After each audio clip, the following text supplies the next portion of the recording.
Let's talk about the unveiling of the interior of the cabin. That was a week ago, and it seems like it's been met with good reception on social media, at least. Do you think that this puts you in a good place versus the competition in terms of what Riyadh Air can offer? Joumanna, thank you very much. It's been super exciting. June of 2023, we revealed our liveries.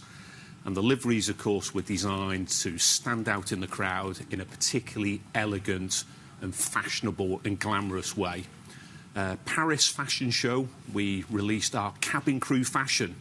DiCaprio, Catch Me If You Can, TWA, Pan Am, with a real modernistic twist, designed elegantly to stand out in the crowd. Last week, at the Jeddah Grand Prix, we unveiled our cabin product. Same proposition, glamour, grace, refinement in the skies, designed to stand out in the crowd. And up to now, just short of 500,000 people following on social media. A great response. Yeah, it seems like it. So the new interior was designed for the Boeing 787s. Are you confident they're going to be delivered in time for the launch? So Boeing 787 is the aircraft we'll go into service with Q4 of this year. But interestingly, we'll also put this interior into our A321 fleet, which we've ordered. And at the moment, we're in the process of an extra wide-body campaign as well. So the idea is you buy a ticket with Riyadh Air, whether it's on the A321 fleet, the Boeing 787 fleet, or an extra wide-body product, it will be the same proposition.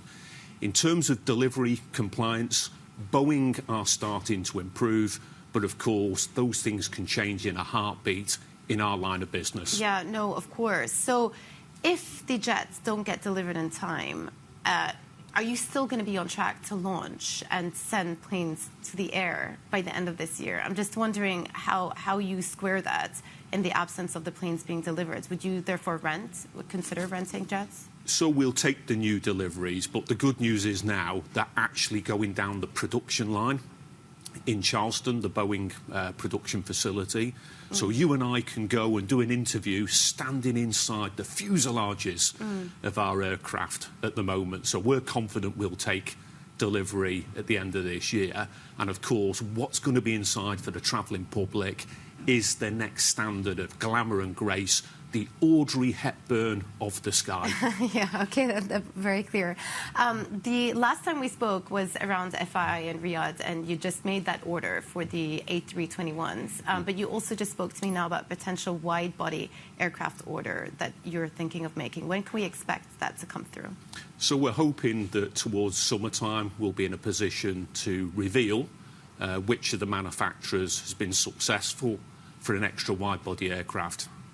Our plan was always to have a 3-horse stable, a 3-aircraft fleet. So obviously the 321neo family, the news is already out there. The Boeing 787 family, the news is already out there. We need one bigger aircraft, which gives us more range and more seats. And the other scoop is we will put a first-class product in the extra wide body as well. Okay, interesting. Let me just bring it back to supply chain issues, which have sort of negatively impacted the industry for a while now. And then you add to it the complications of tariffs and what that might do for the overall cost structure. How are you equipped to deal with all of that? I think ambiguity has been an ever-present when it comes to commercial aviation. You know, pandemics, crises, oil fluctuations and supply chain discontinuity. I've been around it for over 30 years, and I can tell you, Joumanna, there's always been an upslope, there's always been a downslope. At the moment, I think everybody is discussing the impact that tariffs might have. At the moment, we don't see any hard evidence of that playing through at this point in time. But again, we know those things can change in a heartbeat, so it's on the risk register. And ultimately, what is that going to do to the overall cost structure? Are you likely to pass on some of these cost increases to eventual ticket pricing? It's actually difficult to say, because at the moment there is no impact on the cost structure. In fact, look at global oil pricing. That's come off significantly, so that's the #1 cost in commercial aviation. But of course, as I said before, these things can change in a heartbeat, and we're very focused. We're eyes on. Yeah, okay. So I guess the next time we speak will be when you come out with that wide-body order in the summer, you said. You teased in the summer, before the eventual launch. It'll either be then, Joumanna, or I'll be serving you in seat 1A at 38,000 feet.